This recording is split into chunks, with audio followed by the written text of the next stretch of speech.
जय हिंद दोस्तों। आज प्रीपोजिशन का एक वीडियो मैं दे रहा हूं आपके लिए, जिसमें ऑफ, बाय, विद इन सब के बारे में मैं आपको बताने जा रहा हूं। और ये बहुत ही सदाबहार वीडियो रहेगा आपके लिए, एक अच्छा रोड मैप की तरह काम करेगा।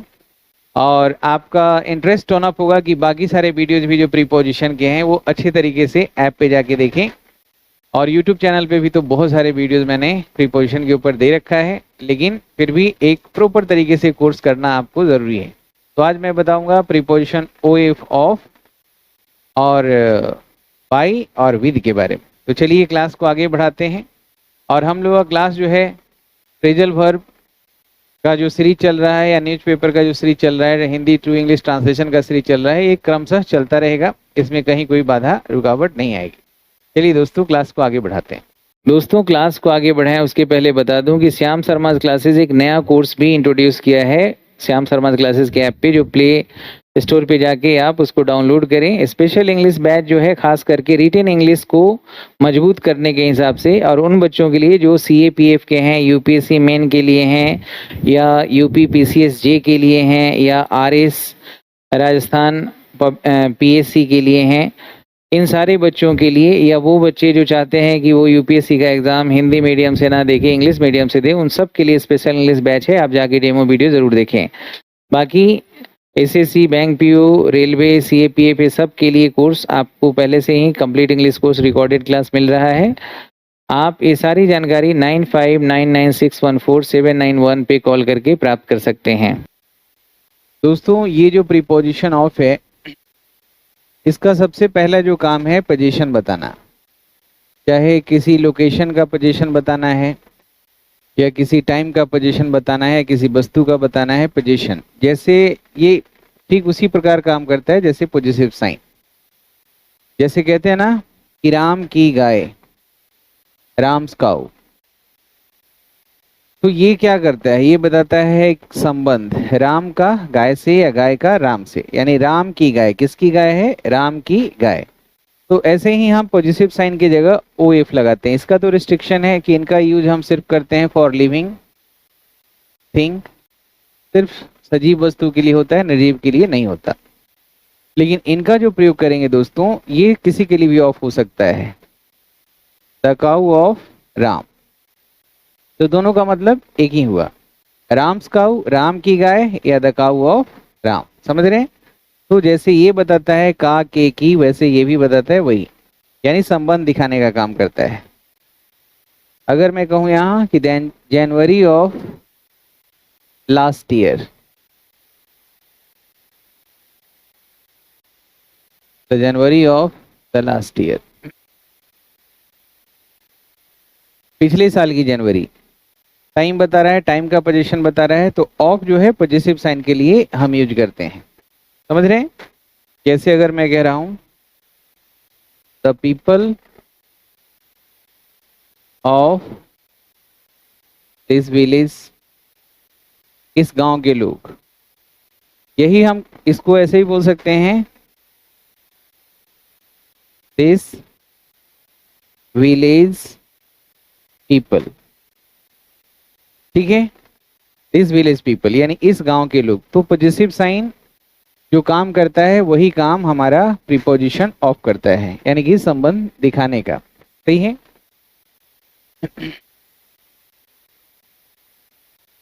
संबंध दिखाने का काम करता है दोस्तों। आ रही है बात समझ में?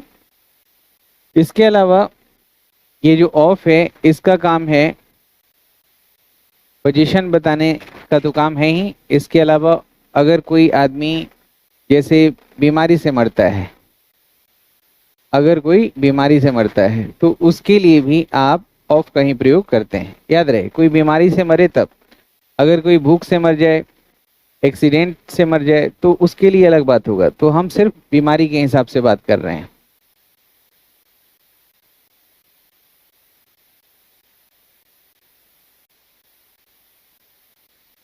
जैसे अगर मैं कहूं कि his grandfather died of cancer, यानी कि उनके दादाजी कैंसर से मर गए। कौन मर गया कैंसर से? उनके दादाजी। तो मृत्यु का कारण जो है वो एक बीमारी है। His grandfather died of cancer. तो कैंसर है, टाइफाइड है, कॉलरा, कुकर खांसी, जो बीमारी के लिए अगर कोई बीमारी से मरता है तब ऑफ लगाते हैं। लेकिन अगर कोई बीमारी से ना मरे, अगर मैं कहूं कि his brother died of hunger, भूख से मर गया, तो गलत हो जाएगा। भूख से मर गया, यहाँ फ्रॉम लगाएंगे। फिर बीमारी हो, एलिमेंट हो, तब हम ऑफ का प्रयोग करेंगे। अगर मैं यहाँ पे बात करूं कि he died in an accident, वह एक्सीडेंट में, दुर्घटना में मर गया, समझ रहे हैं? तो सिर्फ हम ऑफ का प्रयोग डाई के साथ तब करेंगे जब आगे कोई रेफरेंस बीमारी का हो, तभी हम इसका यूज करेंगे। तो पोजीशन के लिए भी डाई ऑफ डिजीज हो तब भी करते हैं। और अगर कोई सोर्स दिखाना हो, सोर्स अगर दिखाना हो कि कोई चीज किस चीज का बना हुआ है, जैसे बोलते हैं ना मेड ऑफ गोल्ड, सोने का बना हुआ है, तो सोर्स बताने के लिए भी हम ऑफ का प्रयोग करते हैं।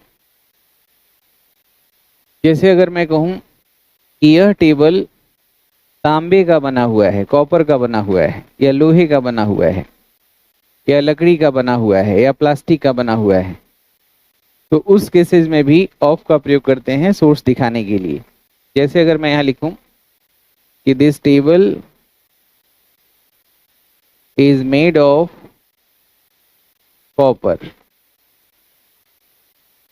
Made of copper, this table is made of wood, या this table is made of iron या प्लास्टिक। तो made of copper, made of wood, made of iron कहते हैं। लेकिन दोस्तों इस बात का ध्यान रखना है कि अगर यहाँ मेड की जगह मेड अप हो, अगर यह होता कि this table is made up with copper, यानी कि यह टेबल कॉपर से बनाया जाता है, तो मेड अप लिखा रहे तो यहाँ ऑफ ना लगा के विद लगाना है, सिर्फ मेड रहेगा तब ऑफ लगाएंगे। सही है, इस बात का ध्यान रखना है आपको। अब मेन जो इसका है पोजीशन बताना, सोर्स और मृत्यु अगर बीमारी से होता है उसके लिए करते हैं। लेकिन इसके अलावा बहुत सारे ऐसे वर्ड हैं जिसके साथ ऑफ का प्रयोग हम करते हैं। जैसे अगर मैं कहूं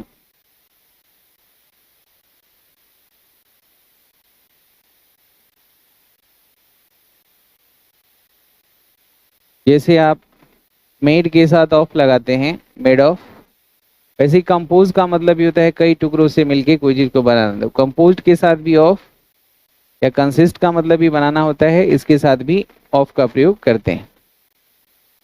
सही है।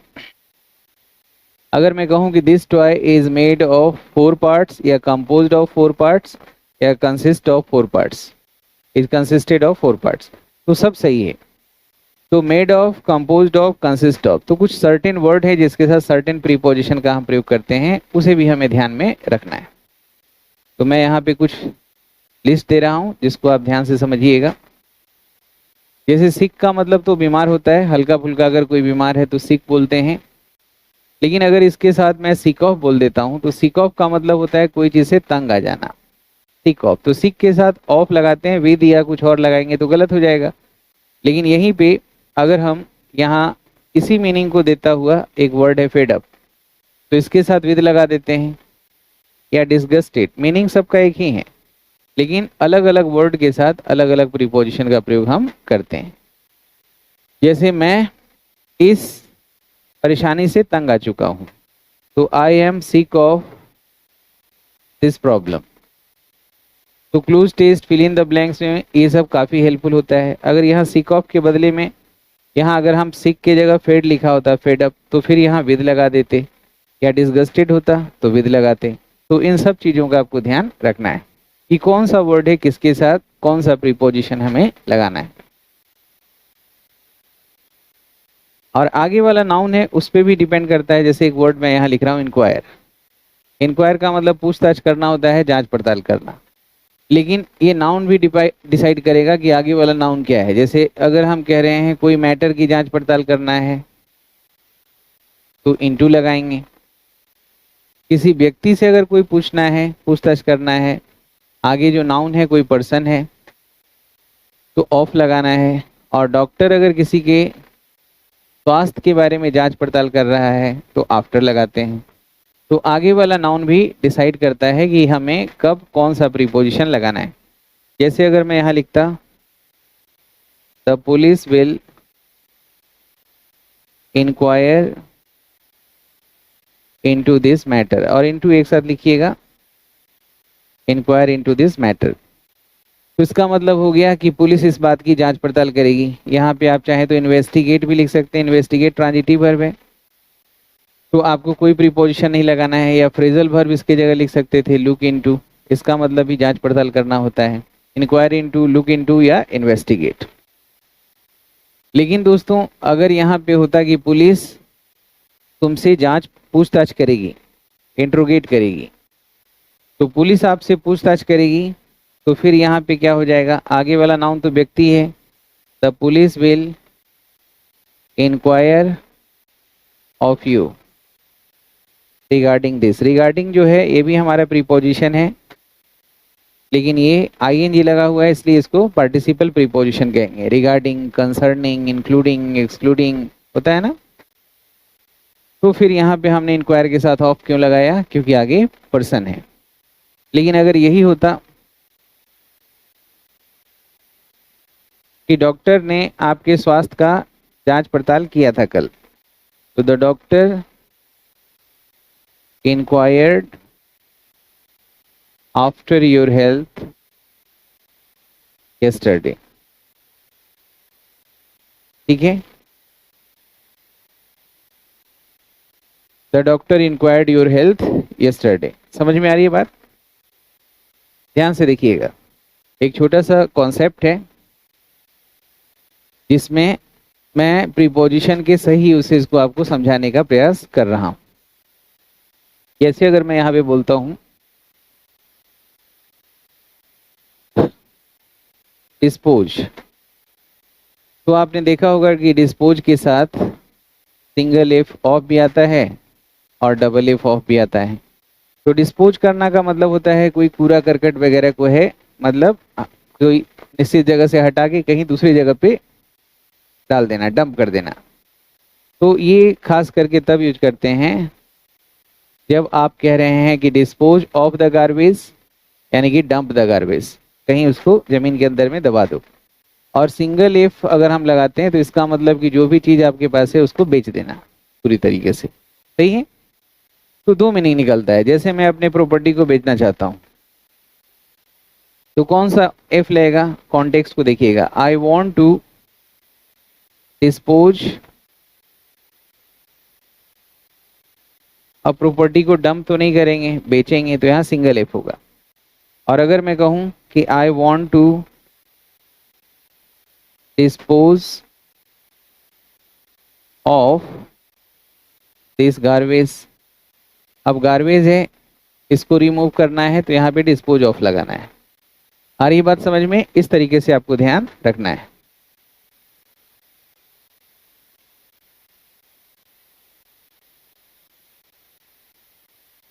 जैसे केयर होता है, जैसे बोलते हैं टेक केयर, तो टेक केयर के साथ ऑफ लगाते हैं, लेकिन तब लगाते हैं जब आगे पर्सन हो,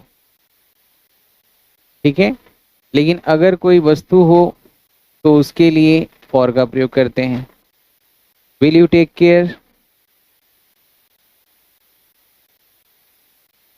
ऑफ योर पेरेंट्स, क्या आप अपने माँ बाप का ख्याल रखेंगे, देखभाल करेंगे, तो टेक केयर ऑफ।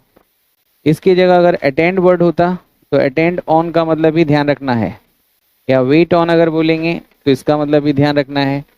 या एक और फ्रेजल वर्ब होता है लुक आफ्टर, लुक आफ्टर का मतलब भी होता है ध्यान रखना। तो सही प्रीपोजिशन लगाना है, टेक केयर के साथ ऑफ, अटेंड है तो ऑन, वेट है तो ऑन, लुक आफ्टर, इस तरह से।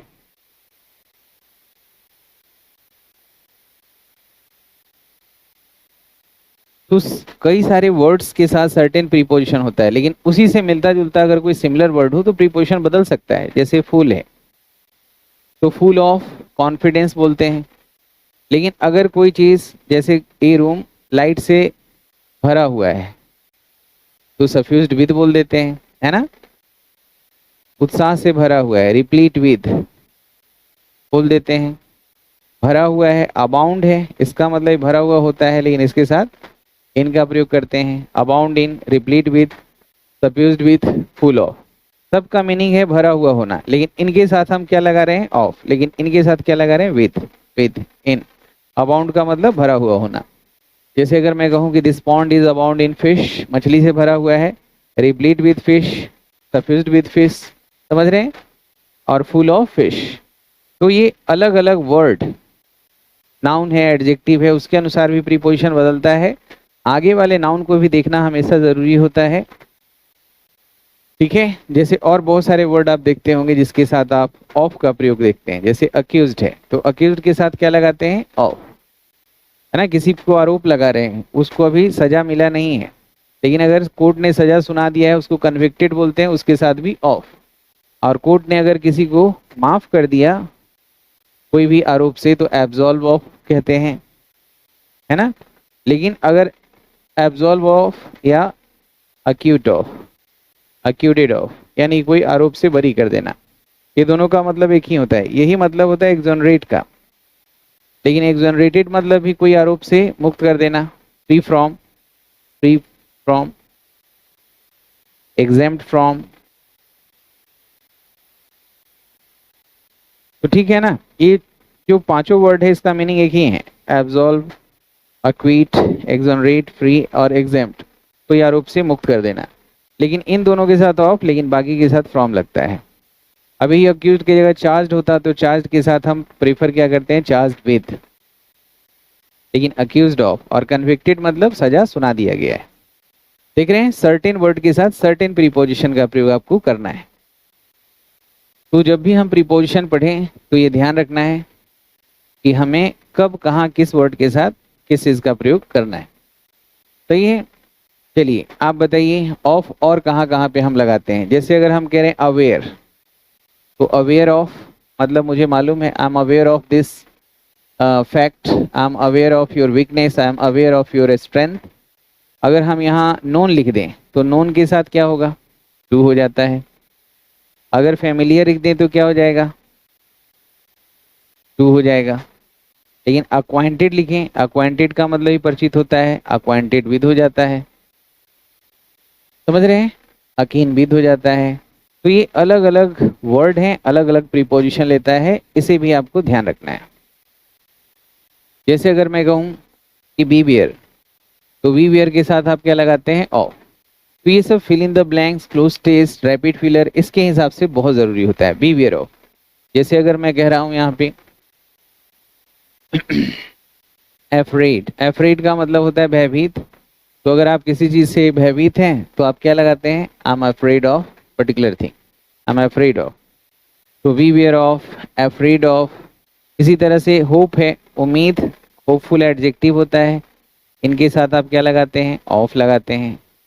I have hope of my success, I am hopeful of my success, समझ रहे हैं। तो कहाँ कहाँ पे ऑफ लगाते हैं, कौन कौन से फ्रेजल वर्ब में, कौन कौन से वर्ड के साथ, ये सब आपको ध्यान रखना है। आ रही बात समझ में। तो इस तरीके से प्रीपोजिशन का क्लास आपको कंटिन्यू करते रहना है ऐप पे, जो मैं स्पेशल इंग्लिश बैच में भी दे रहा हूँ। और आज मैं इस वीडियो का एक छोटा सा क्लिप यहाँ तक, अभी ये क्लास और लंबी चलेगी, लेकिन एक छोटा सा क्लिप मैं आपको यहाँ पे यूट्यूब पे भी दे रहा हूँ, आप इसको एंजॉय करिए। और अगले वीडियो में फ्रेजल वर्ब का सीरीज, न्यूज़पेपर का सीरीज और ट्रांसलेशन का सीरीज यूट्यूब पे शुरू कर देंगे, क्योंकि कुछ प्रॉब्लम आ गई थी माइक में, तो मैं वीडियोज इधर लगातार रोज डाल नहीं रहा था। नहीं तो मेरी प्रयास होती है, मेरी कोशिश होती है कि हमेशा मैं आपको वीडियो देता रहूँगा और आपसे कनेक्टेड रहूँ। चलिए दोस्तों, अब मैं आपको बता रहा हूँ यहाँ पे ऑफ के बाद विद के बारे में और बाई के बारे में, बाई और विद दोनों के बारे में। तो दोनों के यूसेज में कई बार समानता लगता है, लेकिन डिफरेंसेस है।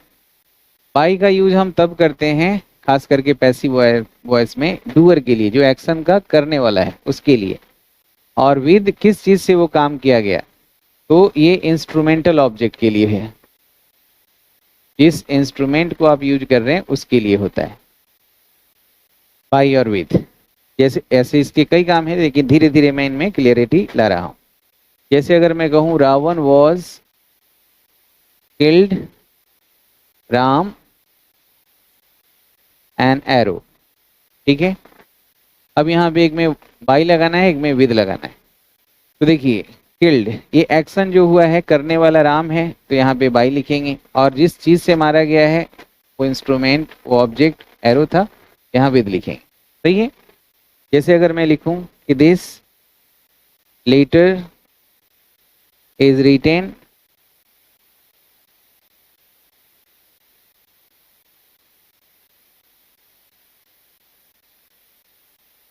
ठीक है, यह लेटर लिखा गया है, किसके द्वारा लिखा गया है, लिखने का काम हुआ है इसके द्वारा, बाई लगाएंगे, और कॉस्टली पेन जो है इंस्ट्रूमेंट है, यहाँ पे विद का प्रयोग करेंगे।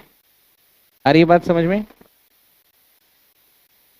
इसको कई उदाहरण से देखिए। जैसे अगर मैं कह रहा हूं वह थाली में चम्मच से खा रहा है, तो ही इज ईटिंग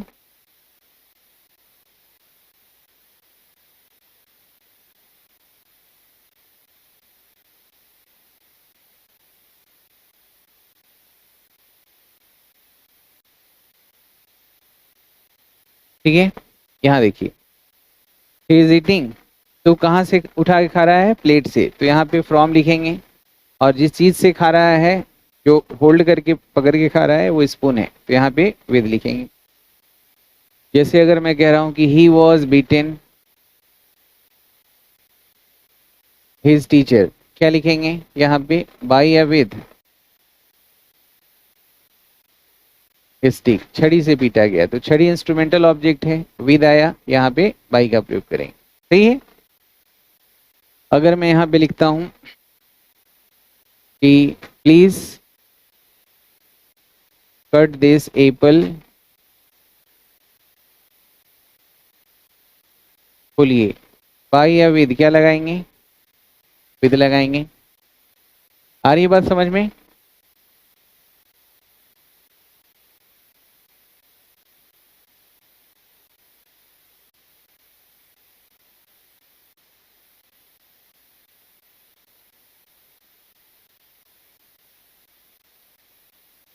तो डूअर के लिए हम बाई का प्रयोग करते हैं कभी भी, जो डूअर है उसके लिए। कई बार हम गलती कर देते हैं, जैसे अगर मैं कहूं आई am interested,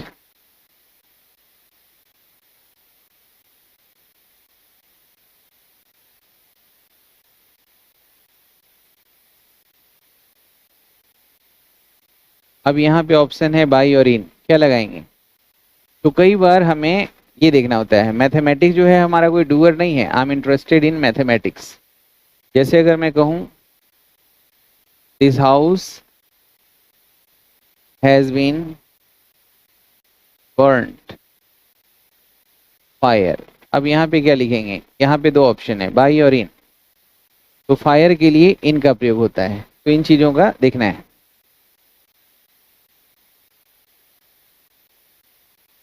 I am surprised या amazed your behavior, ठीक है। और यहाँ पे दो ऑप्शन है, यहाँ पे ऑप्शन है बाई और एट, क्या लगाएंगे, यहाँ एट लगाना है। अमेज सरप्राइज के साथ एट, इंटरेस्टेड के साथ इन लगाते हैं। फायर के लिए, स्मोक के लिए इन का। जैसे अगर मैं कह रहा हूं दिस हाउस इज इनगल्फ्ड, निगल दिया गया है, इनगल्फ्ड स्मोक, स्मोक में, यहाँ इन और बाई दोनों ऑप्शन हो, आपको क्या लगाना है, इन सही है और बाई गलत है। आ रही बात समझ में? तो ऐसा नहीं है कि आपको बाई डूअर के लिए लगाना है, कुछ पर्टिकुलर वर्ड के साथ पर्टिकुलर प्रीपोजिशन लगाएंगे, जैसे अभी आपने पढ़ा था। जैसे अगर मैं यहाँ लिखूं ही इज नोन, और यहाँ टू है और बाई है, he is known to me, he is known by me, तो नोन के साथ टू लगता है, फेमिलियर के साथ टू लगता है, क्वांटिटी के साथ विद लगता है, तो ये सारे वर्ड्स को भी आपको ध्यान रखना है। पर्टिकुलरली जो डूअर होता है उनके लिए हम बाई का प्रयोग करते हैं। तो पैसिव बनाते समय ये जो वर्ड्स आपने देखा है इनके साथ आपको क्या लगाना है, अलग अलग प्रीपोजिशन लगाना है। लेकिन डूअर हो, हिम हो, हर हो, देम हो, राम हो, मोहन हो, सोहन हो, जो डूअर है रावण है, राम है, तब आपको बाई का प्रयोग करना है। एक यूज हुआ बाई और विद का। दूसरा, यही बाई का यूज लोकेशन के लिए बिसाइड के सेंस में होता है। बिसाइड का मतलब क्लोज, ठीक है। क्लोज यानी नियर, नियर खुद प्रीपोजिशन है, इसके साथ कोई प्रीपोजिशन ही लगाना है, नियर टू, क्लोज टू लिख सकते हैं। अच्छा, बिसाइड्स अगर बोलेंगे तो बिसाइड्स का मीनिंग अलग है, ये भी प्रीपोजिशन है, इसका मतलब हो जाएगा इन एडिशन टू, इसके अतिरिक्त, इन एडिशन टू, इसके अतिरिक्त। जैसे अगर मैं कह रहा हूं Ram is sitting by her, by her यानी कि नियर हर या क्लोज टू हर।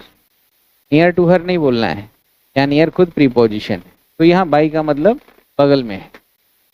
जैसे अगर मैं कह रहा हूं कि I was crossing by a hut yesterday, I was crossing by a hut yesterday, इसका मतलब क्या हो गया कि मैं एक हट के बगल से गुजर रहा था। सही है।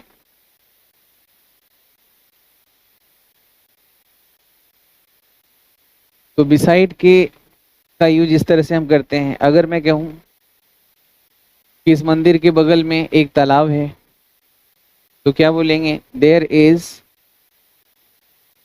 अ पॉन्ड बिसाइड, बिसाइड मतलब बगल में, बिसाइड दिस टेम्पल, इस टेम्पल के बगल में एक पॉन्ड है, बिसाइड्स नहीं लगाएंगे। अगर मैं कहूं कि there are two more temples at this village,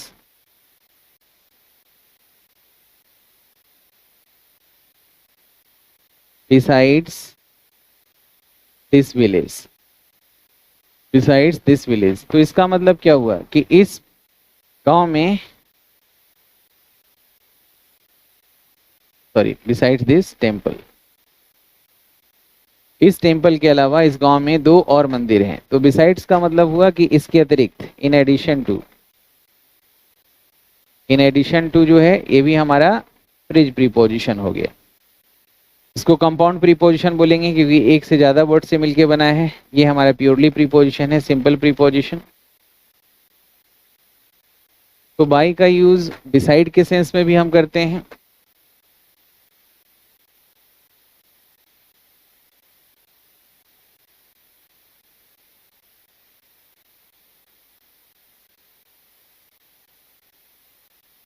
जैसे अगर मैं कहूं यहाँ पे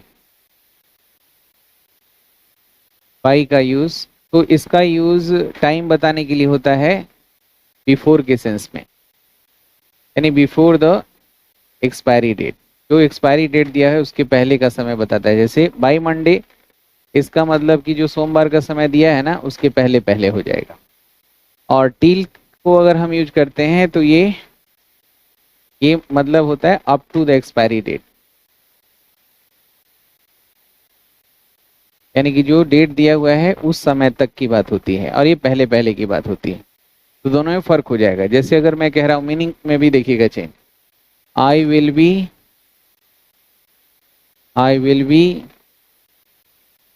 in the office, I will be in the office by 5 PM। ठीक है, एक ये वाक्य देखिए,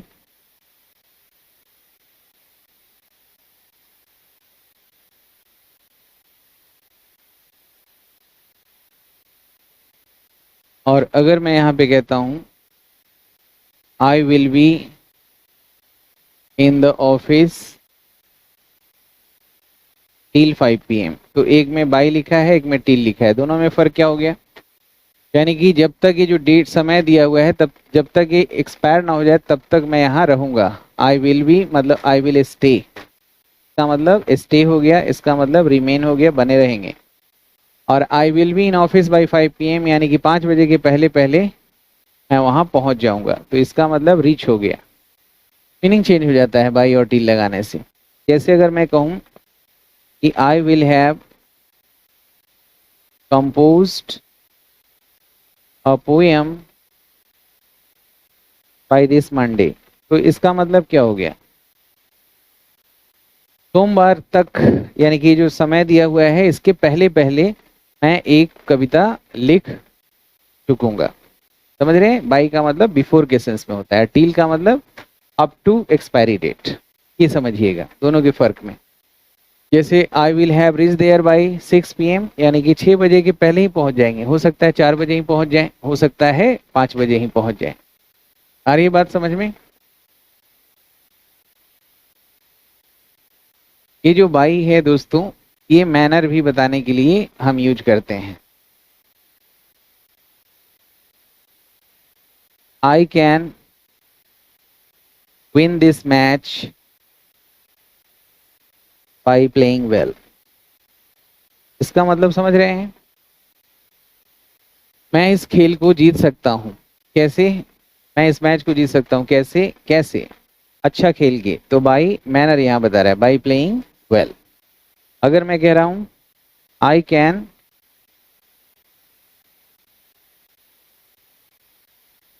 पास द एग्जाम बाई चीटिंग, कैसे पास कर लेंगे? चीटिंग से। तो फिर ये एडवर्ब ऑफ मैनर हो जाता है। बाई जो है एडवर्ब ऑफ मैनर का काम करता है। एक जो मोस्ट इंपॉर्टेंट जो फंक्शन है बाई का, वो है साधन बताने के लिए। यातायात का साधन, संचार का साधन, पेमेंट का साधन, उसके लिए यूज करते हैं। मीन्स साधन, साधन किसका? Means of transport. ट्रांसपोर्ट का मतलब यातायात, कम्युनिकेशन, या means of payment, means of communication, बातचीत के लिए भी। लेकिन कभी भी मीन्स के साधन के रूप को ये दिखाता है तो इसके साथ आर्टिकल्स का प्रयोग नहीं करना है। No articles. A and the का प्रयोग अगर इनके साथ करेंगे तो गलत हो जाएगा हर बार। ये भी एक गलती होती है जिसको आपको ध्यान रखना है। जैसे अगर मैं कह रहा हूं आई विल गो देयर, मतलब ये मूवमेंट बता रहा है। बाई कार ना कि by a car. By train ना कि अ ट्रेन या द ट्रेन। बाई टैक्सी ना कि अ टैक्सी और द टैक्सी। ठीक है। लेकिन अगर पर्टिकुलराइज कर दिया जाए कि मैं अपने दोस्त के कार से जाऊंगा, तो ये खास हो गया, डिफरेंट हो गया। यहाँ तो एक साधन के रूप में नॉर्मल वे में कह रहे हैं I will go there by the car of my friend, by the car of my friend. ठीक है। तो देखिए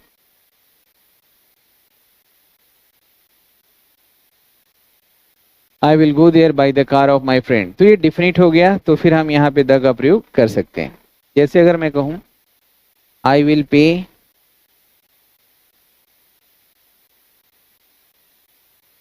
योर ड्यूज बाई चेक, मैं आपका उधार, ड्यूज मतलब उधार राशि जो है, चेक से पे करूंगा। तो द लगाते तो गलत हो जाता, तो बाई चेक हो जाएगा। लेकिन अगर मैं कहूं बाय द चेक ऑफ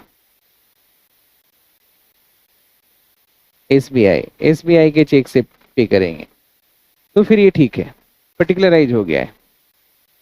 अगर मैं यहाँ पे कहूं कि मैं उनको इन्फॉर्म करूंगा I will inform him by the email, तो ये साधन है। कैसे इन्फॉर्म करेंगे? ईमेल से। तो यहाँ पे द लगाना गलत है। तो जब भी मीन्स के रूप में इनका यूज कर रहे हैं ना, तो ए एंड द इनका प्रयोग नहीं करना है। तो मैं कहीं जा रहा हूँ, घोड़ा गाड़ी से, हाथी से जा रहे हैं, कैमल से जा रहे हैं, बाइसिकल से जा रहे हैं, बाई लगाएंगे। ठीक है। जैसे उदाहरण के तौर पे समझिए आई विल गो देयर या आई will come here by bus. ठीक है। और द कुछ नहीं आया। लेकिन कई बार बच्चे होते हैं बस, ट्रेन, टैक्सी देखते ही सीधा बाई लगा देते हैं। अगर यहाँ पे मूवमेंट वाला वर्ब नहीं है, आई विल गो और कम ये सब नहीं है, अगर हो I am on the bus, बिल्कुल सही है। I M in the train नहीं बोलेंगे, I am on the train, I am on the aeroplane, ठीक है, मैं एरोप्लेन पे हूं, मैं हॉर्स पे हूं बैठा हुआ, मैं साइकिल पे हूं, ऑन लगाएंगे, ऑन। लेकिन यहाँ मूवमेंट नहीं है, यहाँ पे ये वाला जो वर्ब है ना स्टेटिव वर्ब है, स्थिरता बता रहा है, कहाँ हैं आप, स्टेटिव वर्ब है। लेकिन यहाँ गो और कम है, अगर यही होता कि I will come by the train, I will come by the aeroplane, I will come by bicycle, by horse, by elephant, तो फिर सब सही होता। तो ये ध्यान रखना है। अगर यहीं पे है, जैसे बार बार पूछा जाता है कि I will come here on foot, अगर यहाँ बाई फुट लगाते, फुट है पैदल आएंगे, ऑन लगाना है। तो इन सब चीजों का आपको ध्यान रखना है दोस्तों, सही है।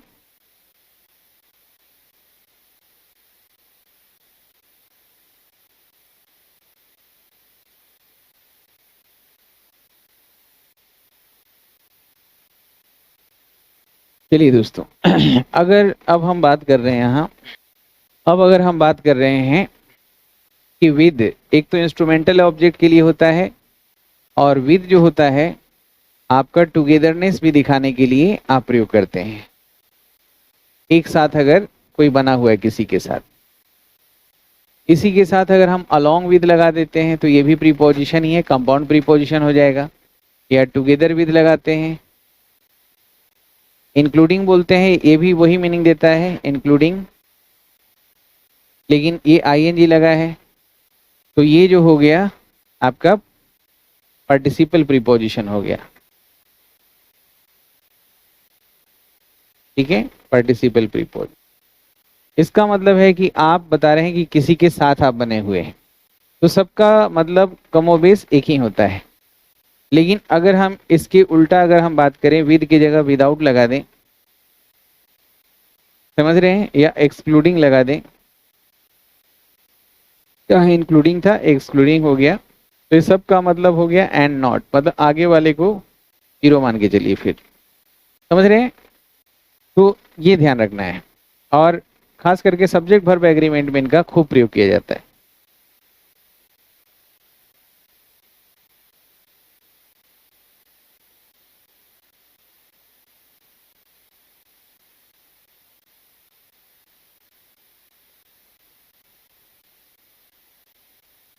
जैसे अगर मैं बोलता हूं यहाँ पे कि Ram is playing with his brothers, तो आप समझ रहे हैं किसके साथ वो खेल रहा है, अपने भाइयों के साथ खेल रहा है। विद का प्रयोग एक तो आपने इंस्ट्रूमेंटल ऑब्जेक्ट के लिए देखा था, ये जो हो रहा है यहाँ पे टुगेदरनेस दिखाने के लिए साथ साथ खेल रहे हैं। तो हम इस वाक्य को ऐसे भी लिख सकते हैं कि राम, विद तो प्रीपोजिशन ही है, तो आगे वाला जो होगा इस प्रीपोजिशन का ऑब्जेक्ट होगा, तो इसके हिसाब से वर्ब नहीं लगाना है, राम के हिसाब से। इसके बाद जो है इसका ऑब्जेक्ट हो गया, तो इज प्लेइंग लिखना है, ना कि आर प्लेइंग, ठीक है। और अगर हम यहाँ पे विद की जगह इंक्लूडिंग लिखते तब भी हमें वही करना है, आगे वाला ऑब्जेक्ट हो जाएगा। या अगर हम यहाँ टुगेदर विद लिखते तब भी लास्ट वाला वर्ड विद है, अलोंग विद है, ये सब हमारा प्रीपोजिशन है, ठीक है। राम विद, राम साथ ही साथ, टुगेदर विद, या एक और वर्ड है एज वेल एज, इसका मतलब भी साथ ही साथ होता है, हालांकि एडवर्ब के रूप में भी आता है, यहाँ प्रीपोजिशन के रूप में हम इसको देख रहे हैं, मतलब सिमिलर मीनिंग देगा। एज वेल के रूप में जब आएगा एडवर्ब में, तो इसका मतलब होगा एल्सो, टू के सेंस में, भी के सेंस में। अच्छा, अगर हम लिखें कि साथ साथ खेल रहे हैं, अगर मैं यहाँ पे लिख दूं कि राम विद की जगह without his brother, without his brothers, तो विदाउट भी जो है हमारा प्रीपोजिशन है, तो ये इसका ऑब्जेक्ट हो गया, यहाँ इज प्लेइंग ही लिखेंगे, ठीक है। इसका मीनिंग ठीक वही होगा जो एक्सक्लूडिंग लगाने पे होता है, या एक प्रीपोजिशन है एक्सेप्ट, इसका मतलब भी वही हो जाएगा। या हम इसकी जगह पे एंड नॉट भी लिखें, इसका मतलब क्या हो रहा है, Ram and not his brothers, brothers नहीं खेल रहा है, ये सब का मतलब एक ही है और इसी के अनुसार हमने यहाँ वर्ब जो लगाया है इज लगाया है। आ रही है बात समझ में? तो काफ़ी दिनों के बाद आज मैं वीडियो दे रहा हूँ क्योंकि कुछ टेक्निकल प्रॉब्लम हो गया था माइक में, तो कुछ टेक्निकल ग्लिच हो गया था माइक के साथ। तो सर बहुत दिनों के बाद आज मैं जो वीडियो दे रहा हूँ,